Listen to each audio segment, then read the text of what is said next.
Joyería Torres Omar, desde 1980 sirviéndole en el mismo lugar, 2624 Norte de la Milwaukee en Logan Square, con los precios más bajos, porque Torres Omar es el fabricante de joyas de oro más grande e importante del Medio Oeste. Como medio olvidadiza resultó la senadora Alejandra Barrales, dirigente nacional del PRD. La presidenta nacional del PRD tiene un departamento de lujo en Miami por el que hizo un pago de casi $700,000 en efectivo y obtuvo un crédito de casi $300,000 más. O sea, el apartamentito cuesta como $1 millón, pero ¿cómo se le olvidó? Vamos a darle el beneficio de la duda. Se le olvidó a Alejandra Barrales incluirlo en su declaración patrimonial, fiscal y de intereses 3 de 3. Pues tuvimos los periodistas nuevamente que sacarle los trapitos sucios. Me incluyo a pesar de que no trabajo en Univisión, porque cada vez tenemos los periodistas que sacarles estos recordatorios a los políticos que pareciera que están cortados por la misma tijera, no importa si son del PRD, del PAN, del PRI, del Verde, del PT. Univisión, a través de la periodista Penilei Ramírez, le ha preguntado sobre esto y la dirigente del PRD pues tiene que doblar las manitas. El departamento fue comprado el 1 de febrero del 2016 y no fue incluido en su declaración patrimonial, fiscal y de intereses presentada el 28 de abril del 2016, indicó Juan Pardinas, director del Instituto Mexicano para la Competitividad, a Univisión. Sunny Isle Beach es la zona en la que se encuentra la propiedad de Barrales, la cual se caracteriza por poseer lujosos desarrollos inmobiliarios. Según documentos en poder de En la Política, Maxma Development Inc. fue la empresa a través de la cual el inmueble fue adquirido y fue creada por Barrales exclusivamente para la compra, venta e inversión de bienes raíces. Después de haberse creado Maxma Development Inc., la ex senadora de la República pagó $990,000 por el departamento, según los documentos en poder de enlapolitica.com. La operación financiera se hizo a través de un pago en efectivo, pues vaya que si tiene dinero Alejandra Barrales, de casi $700,000 y un préstamo hipotecario por el Eastern National Bank por casi $300,000. La hipoteca obtenida por Barrales Magdaleno, que son los apellidos de la senadora, tiene una tasa de interés anual del 5.37% y una vigencia hasta marzo del 2021. Entre los datos que arrojó la investigación de En la Política también se detalla que Alejandra Barrales está obligada a pagar $223,000 al año por concepto de impuestos a la propiedad, o sea, el impuesto predial, impuesto anual al que es sujeto su propiedad de Miami, Florida. Sin embargo, el pago del predial no es la única obligación financiera a la que está obligada Alejandra Barrales, ya que también está obligada a cubrir una cuota anual de aproximadamente $148,000. Esta es una cuota que se impone a los propietarios de departamentos en edificios y que cuentan con una asociación de dueños. En total, la diputada federal está comprometida a pagar cada año aproximadamente $370,000 por concepto de predial y cuotas a residentes. Tras la investigación, la líder del PRD mandó una nota aclaratoria a la plataforma 3de3.mx con fecha de 17 de marzo de 2017, en la cual estipuló que el recurso con el que se dio el enganche fueron varios eventos, varios pagos. Todos salen de mi cuenta de ahorros, de mi cuenta personal. Dice esta senadora, la dirigente nacional del PRD, negó haber omitido el departamento en su declaración 3 de 3. Dijo que había declarado ser dueña del 99% de las acciones de Alabama y que los detalles sobre el departamento, pues ya los vamos a conocer. Yo le agradezco al exdiputado federal por ese partido, Fernando Belaunzarán, que nos tome la llamada para hablar de esto, porque la lucha de Fernando ha sido el tema contra la corrupción. Y yo quiero que me dé su punto de vista sobre esta situación. Fernando, ¿cómo te va? Buenos días. Muy buenos días, Vicente. Qué gusto estar contigo. Un saludo para todos. Oye, pues, ¿cómo le entramos a esto?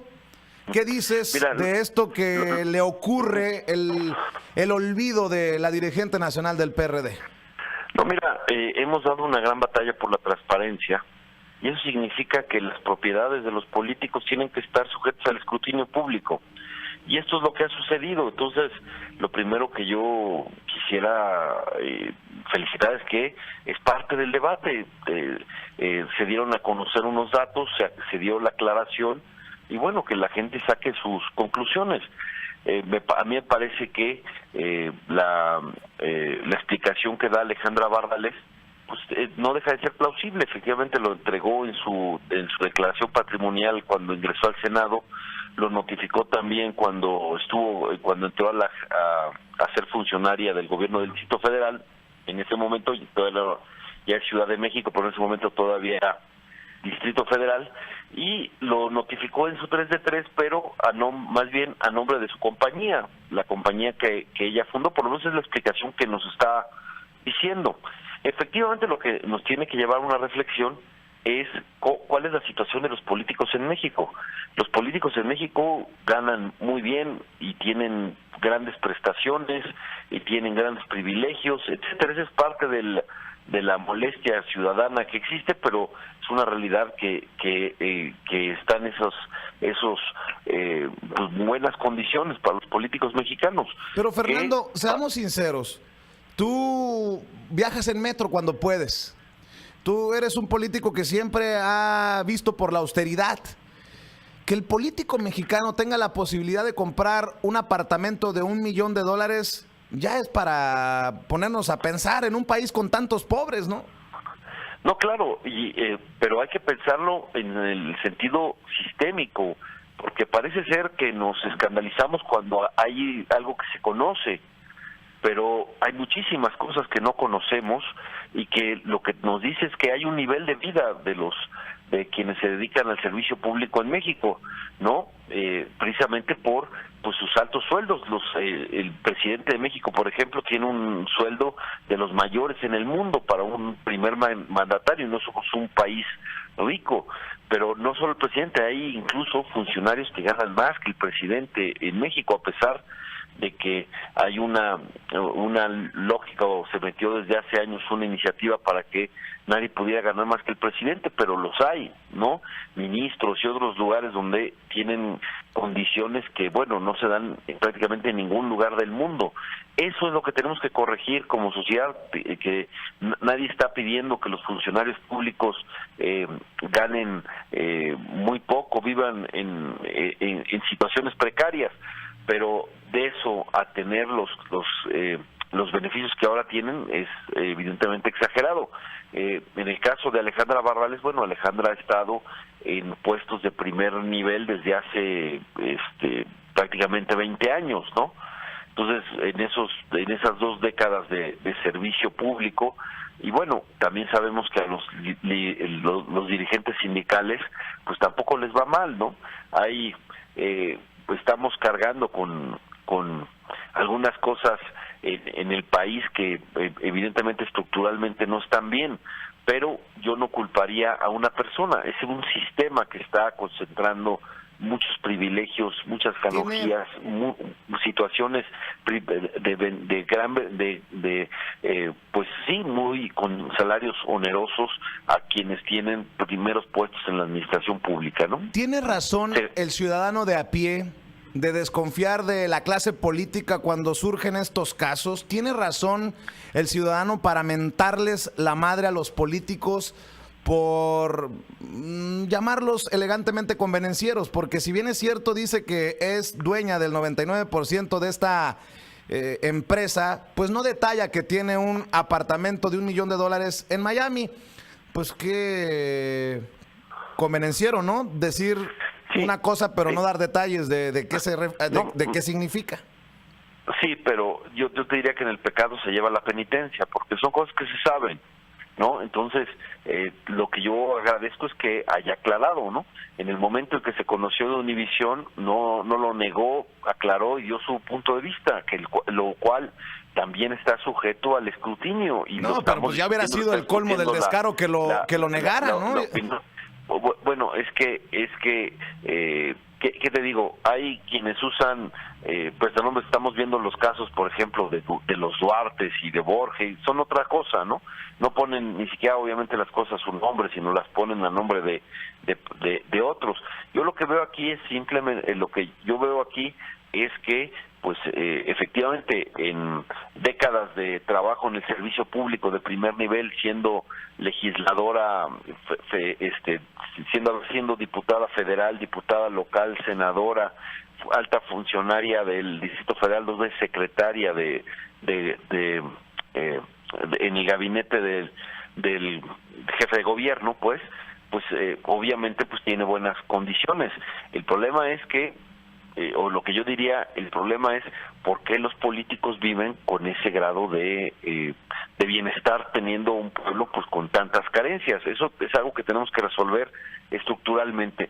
Lo que yo lo puedo decir es que qué bueno que esto haya salido a la luz, qué bueno que lo estemos discutiendo, es parte del escrutinio, se dio la revelación, se dio la explicación y saquemos nuestras conclusiones. La primera conclusión que a mí me sale es, efectivamente, hay grandes privilegios de la clase política en México. Retomando un poco lo que decía Pepe Mújica, dice, el problema es que quienes buscan hacerse ricos también lo usan lo usan haciendo política, ¿no? La política es una vía para hacerse rico en América Latina, cuando pues debiera ser básicamente para servir. No quiere decir que vivan en la pobreza los que se dedican a la política, pero podemos buscar un justo medio, ¿no? Y quienes lo que busquen es pues tener grandes riquezas, que se dediquen a otras cosas, ¿no? Pero yo lo que veo aquí, yo no veo en lo de Alejandra Barrales una excepción, yo veo la regla. Esa es la regla de muchísimos políticos en México, ¿no? Ya sea que... O sea, ¿tú sabes que hay políticos que tienen sus apartamentos de lujo en Miami? ¿Es lo que me estás diciendo? Bueno, cada vez no es el primer caso que se sabe. Me acuerdo de Roberto Madrazo, que no tenía uno, tenía varios, 3, 4 departamentos. Es el primero que me viene a la mente. Pero hay otros que siempre sale con o se conoce que tienen apartamentos en Miami, y no solo ahí, en otros lugares del mundo, ¿no? Y me parece que es la situación de una clase privilegiada. Eso es lo que tenemos que cambiar el sistema de raíz, ¿no? Y entonces lo que a mí me parece que es, en lugar de agarrar un chivo expiatorio y decir, este es el malo porque fue el que brotó, digamos, reconozcamos que este es un problema estructural, y que los cargos que tenemos en México, sea de legisladores, sea de altos funcionarios públicos, sean etcétera, tienen altísimos sueldos, muchísimas prestaciones, mucha opacidad, etcétera. Y yo diría que esto es un éxito del 3 de 3. Todo esto lo conocemos gracias al 3 de 3. Pero el hecho de que Alejandra Barrales, Fernando Belanzarán, reconozca que sí es dueña de ese apartamento, no debe de pararnos aquí. Ella tiene que explicar cómo es que compró, con qué dinero, de dónde llegó, porque el hecho de reconocer que es dueña de un apartamento no arregla nada. No, claro, ella tiene que demostrar que en sus 20 años de servicio público le alcanzó para eso, ¿no? Ahora, en mi experiencia, lo que yo puedo conocer, tú ves los salarios de los altos funcionarios y sus prestaciones y lo que ponen por fuera del salario como bonos o otro tipo de ingresos. Si tú ves eso, bueno, pues entonces a mí no me extraña que tengan que les alcance para eso. ¿Por qué? Porque tienen extraordinarias condiciones, ¿no? Por lo menos en este caso, ¿no? Yo, si hubiera algo más, créeme que lo diría. Vamos a ver. Pero Fernando, vamos a ser sinceros. Pero vamos a ser sinceros. ¿A ti te alcanza para vivir así en un apartamento de $1 millón? No. ¿Entonces? No, pero yo he tenido otras condiciones. Yo solo he sido diputado y eso me duró 3 años. Ese es el único, digamos, pero cuando fuiste diputado, ¿vivías así tan holgadamente como para decir, tengo un apartamento de descanso, tengo mi casa, ando pues no, es cuando empieza la desconfianza del pueblo, ¿no? Sí, es verdad, pero insisto, en mi caso solo fueron 3 años, ¿no? Y evidentemente sí tuve buenas condiciones, ¿no? Obviamente las declaré inmediatamente, fui el primero en presentar mi 3 de 3, pero sí, claro, tuve buenas condiciones, y eso que es que los diputados tampoco son los que están en la mayor escala de privilegios. Los senadores tienen mucho mejores condiciones todavía que los diputados, y los secretarios de Estado tienen todavía mejores condiciones que los diputados y los senadores, ¿no? Entonces, lo que yo diría es, lo que nos habla es sí del nivel de vida que se tiene viviendo en los altos cargos y en las grandes esferas del servicio público. Y qué tristeza, eso, por ¿no? Supuesto, sí, ese es el problema que tenemos en México, y por eso la molestia, por eso la indignación, etcétera, ¿no? Fernando, eso es claro, y hay que cambiar y urge ya un cambio de régimen para cambiar pues estas condiciones que yo diría de tremenda desigualdad, que fomentan la desigualdad. La clase política no debe ser una clase privilegiada como lo es ahora. Fernando, llega en el peor momento esto del apartamento del $1,000,000 en Miami de Alejandra Barrales, la presidenta nacional del PRD. Y lo menciono porque hay una desbandada, cada vez son más del PRD que renuncian al partido o ya anuncian que van a apoyar algunos a Andrés Manuel López Obrador. Hay una fractura en el PRD clarísima. ¿Este es el principio del fin del PRD como partido o no es para tanto? No, vivimos un momento difícil. Lo peor que uno puede hacer es negar las crisis. Y evidentemente estamos en una situación complicada. La verdad es que en 2016 el PRD pudo disputarle con éxito bastiones importantes al PRI gracias a una política aliancista fuerte, importante, para polarizar con el PRI e insisto, disputarle sus bastiones. Esto que tuvo éxito en 2016 no lo hizo en 2017, por lo menos no en la gran elección que era el Estado de México. La verdad es que el sentido común te dice que lo que te funcionó, pues lo repitas, ¿no? Y en el Estado de México, pues parece que no se jugó a ganar, se descarriló la alianza amplia de la cual habíamos tenido grandes resultados, y eso quitó perspectivas, desdibujó un poco la opción que teníamos, ¿no? Es un golpe fuerte, de alguna manera es una especie de gasolinazo el que se nos cayera la alianza en el Estado de México. Imagínate, la verdad es que Alejandro Encinas no estuvo lejos de haber sido un candidato de unidad de PAN-PRD, y eso nos hubiera puesto en una situación muy distinta hacia el 2018. Hay una subcultura priista en México que se llama la cargada, ¿no? En donde creen que lo importante es ver quién es el que parece que puede ganar y pues buscar acomodo, ¿no? Y bueno, el PRD tiene que construir su propia opción, y yo lo que diría es, en este momento lo que tiene que hacer el PRD es abrirse a la sociedad, completamente abrirse a la sociedad, asumir la agenda ciudadana, abrir sus candidaturas y representar este hartazgo, y por supuesto poner en primer lugar el cambio de régimen y por supuesto estas condiciones que tanto molestan de que la clase política es una clase prácticamente privilegiada y con beneficios que no solo no tiene el resto de la población, sino que son absolutamente injustificables. Eso son cosas que hay que ver. México tiene un problema fuerte de gobernabilidad. Quizás el próximo presidente llegue con 30% de los votos o menos, y cómo va a construir su gobernabilidad, cómo va a construir las condiciones para darle rumbo al país, ¿no? Entonces, el PRD, son cosas. Después de este escándalo de Alejandra Barrales, la presidenta nacional, por su apartamento de $1,000,000 en Miami, ¿tiene autoridad moral para hablar de transparencia? ¿Tiene el capital político para ganar? Dicen algunos, y lo he platicado acá en Chicago, que el PRD ya no gana ni a las canicas el próximo año.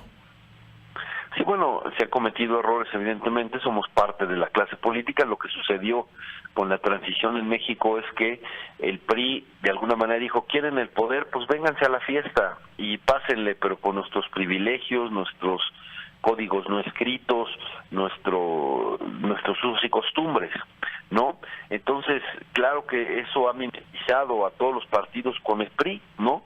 Y escándalos de corrupción hay en todos los partidos, y lo seguirá habiendo mientras esté este régimen que es sistémica y estructuralmente corrupto.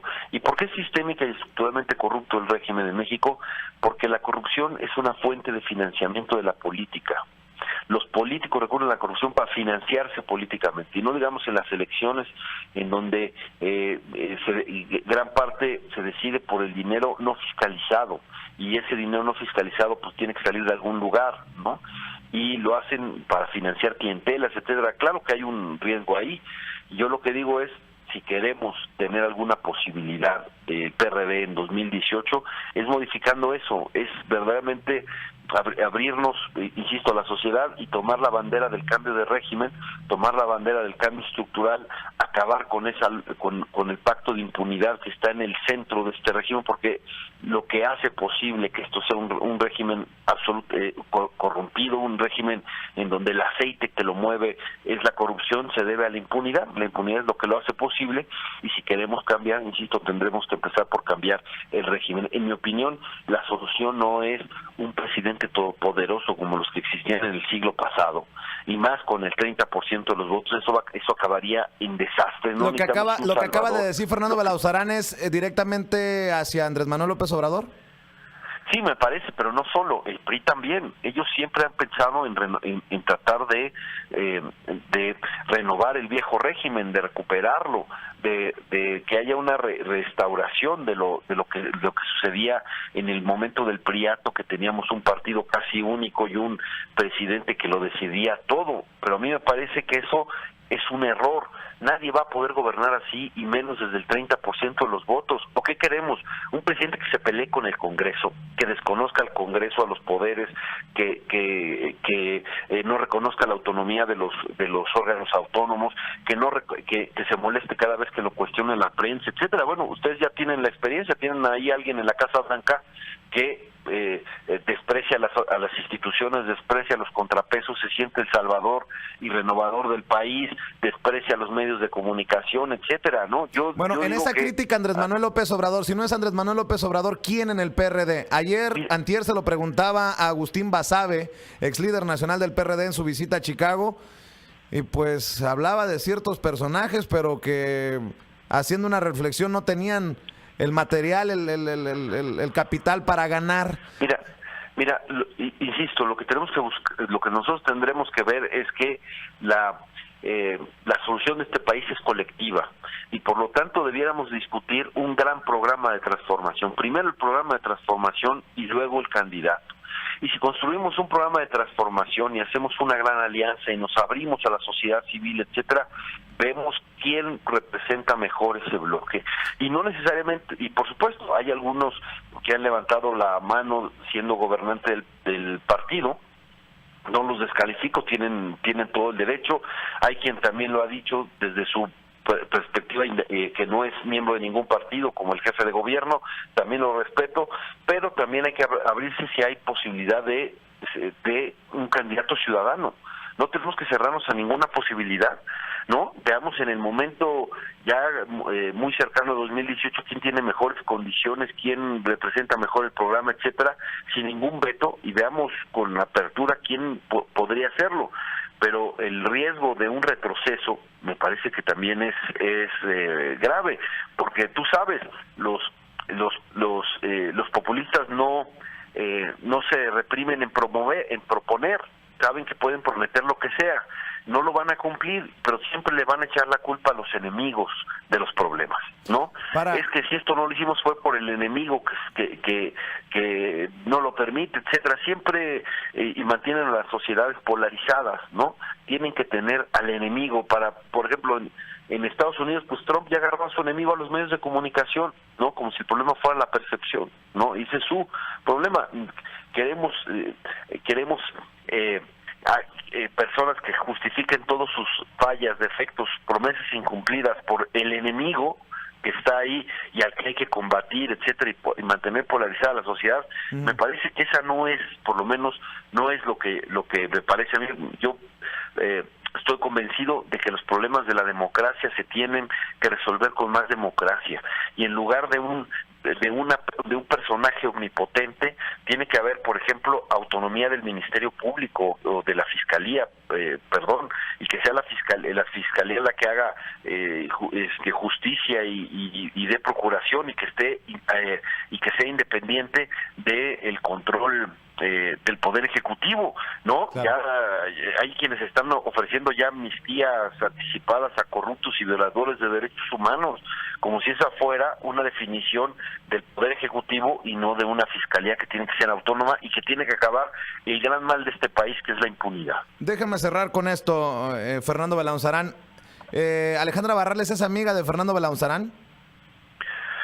Tengo una relación política con Alejandra, yo no diría que somos amigos porque no tenemos esa cercanía, pero yo creo que eso es momento para no, y esto es importante, este es momento para no agudizar el conflicto en el interior del PRD. Estamos viviendo, como tú lo dijiste, un momento muy delicado, y frente a ese momento muy delicado, imagínate si además abrimos una brecha, una confrontación, un conflicto, una crisis mayor.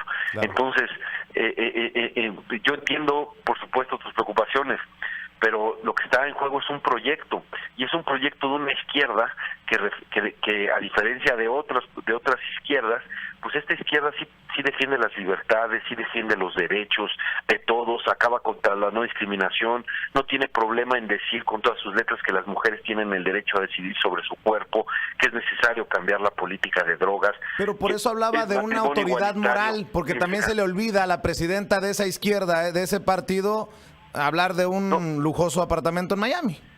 No, claro, y bueno, y tú sabes que ahorita se está discutiendo públicamente que esto está en escrutinio público y ya tendrá que dar la cara, ¿no? Ya de hecho ya dio una primera explicación, pero como este programa es testigo, pues ahí no acaba todo, va a tener que seguir dando la cara y dar explicaciones. ¿Qué es lo que a mí me interesa? Pues sí, que esto se aclare, pero también me interesa que el partido pueda salir de su crisis, pueda por lo pronto, por lo menos no ahondar esta crisis y tengamos una propuesta y una unidad mínima para enfrentar un proceso que no va a ser nada sencillo, ¿no? Entonces, como no es amiga personal, son aliados políticos, no mete las manos al fuego por Alejandra Barrales. Digo porque no vaya a ser que se le haya olvidado algún ranchito por ahí declararlo, mira, algún otro apartamento, alguna otra casita. Mira, te voy a decir, yo no meto las manos al fuego por nadie, pero tengo buena opinión de Alejandra Barrales en cuanto a política. No me parece una persona deshonesta. Sinceramente, no me lo parece. Sí sé que ha estado que ha sido alta funcionaria pública durante 2 décadas de manera permanente, ¿no? Y sé de las condiciones de los funcionarios públicos que están en esos cargos de manera permanente. Es eso. No tengo yo una mala opinión de mi presidenta, ¿no? Pero evidentemente, pues si tú dices metes las manos a fuego, no lo hago por nadie porque creo en la transparencia, no creo en los actos de fe. Creo en la transparencia y por lo tanto, pues yo lo que espero es que este tema se aclare totalmente y obviamente que la opinión pública saque sus propias conclusiones. Mi conclusión personal, la que he sostenido desde hace mucho tiempo, es esto demuestra los tremendos privilegios de la clase política en México. Son privilegios sistémicos y estructurales que comparten políticos de todos los partidos, porque lo que sucedió con la transición política en México, esto desde el PRI de vénganse a la fiesta, si quieren el poder, vénganse a la fiesta, pero con mis reglas, lo que sucedió fue que se pluralizó el botín.